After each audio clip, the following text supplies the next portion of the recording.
जगन्नाथ भगवान की संपूर्ण सच्ची कथा नीलकंठ शर्मा देव सहित। बहुत प्राचीन समय की बात है। आज के ओडिशा प्रदेश के घने जंगलों में सबर जनजाति रहती थी।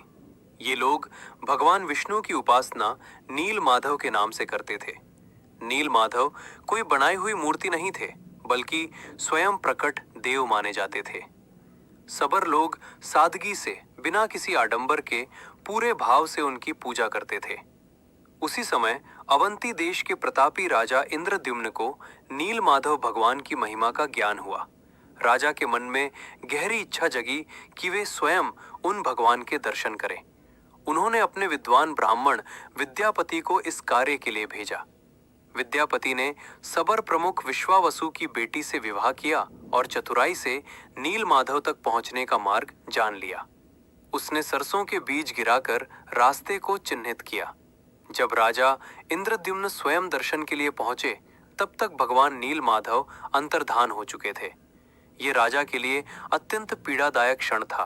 वे टूट गए, लेकिन उन्होंने हार नहीं मानी। राजा नील पर्वत पर बैठकर कठोर तपस्या में लीन हो गए।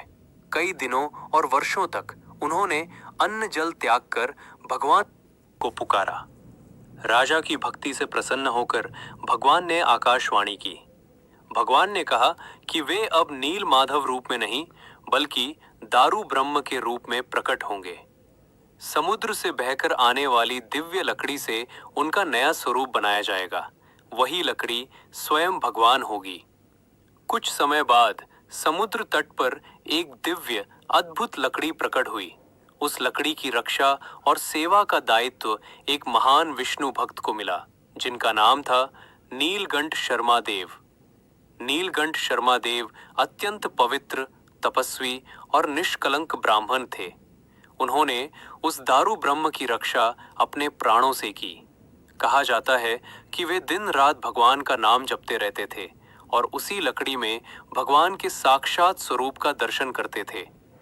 उसी समय एक वृद्ध कारीगर के रूप में देव शिल्पी विश्वकर्मा प्रकट हुए। उन्होंने राजा इंद्रद्युम्न से कहा कि वे उसी दारू ब्रह्म से भगवान का स्वरूप बनाएंगे, लेकिन एक शर्त रखी। जब तक मूर्ति निर्माण पूरा न हो, तब तक कोई भी दरवाजा नहीं खोलेगा। राजा ने वचन दिया। कई दिनों तक कमरे के अंदर से मूर्ति तराशने की आवाज आती रही, लेकिन समय बीतने पर रानी को चिंता हुई। उन्हें लगा कि कहीं कारीगर जीवित तो है या नहीं।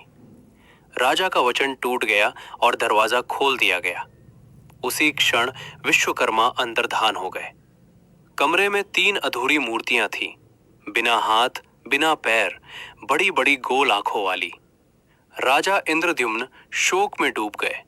उन्हें लगा कि उनसे भारी अपराध हो गया है। तभी ब्रह्मा जी प्रकट हुए और उन्होंने राजा को सांत्वना दी। ब्रह्मा जी ने कहा कि यही अधूरा स्वरूप कलयुग में सबसे अधिक पूजित होगा। यही भगवान का इच्छित रूप है। यही रूप भक्तों के सबसे निकट रहेगा। इसी प्रकार भगवान जगन्नाथ, उनके भ्राता बलभद्र और बहन सुभद्रा प्रकट हुए। जगन्नाथ का अर्थ है संपूर्ण जगत के नाथ। उनका स्वरूप ये संदेश देता है कि भगवान शरीर की पूर्णता से नहीं, भक्ति की पूर्णता से पूजे जाते हैं। आज भी पुरी में स्थित जगन्नाथ मंदिर में उन्हीं मूर्तियों की पूजा होती है। हर वर्ष भव्य रथ यात्रा निकलती है, जिसमें भगवान स्वयं मंदिर छोड़कर भक्तों के बीच आते हैं। ये दिखाने के लिए कि वे केवल गर्भगृह में नहीं, बल्कि हर भक्त के हृदय में वास करते हैं। नीलकंठ शर्मा देव जैसे महान भक्तों की तपस्या, राजा इंद्रद्युम्न की भक्ति और भगवान की लीला से ये दिव्य कथा पूर्ण होती है। जगन्नाथ भगवान केवल एक देवता नहीं, बल्कि भक्ति, करुणा और विश्वास का जीवंत स्वरूप है। जय जगन्नाथ।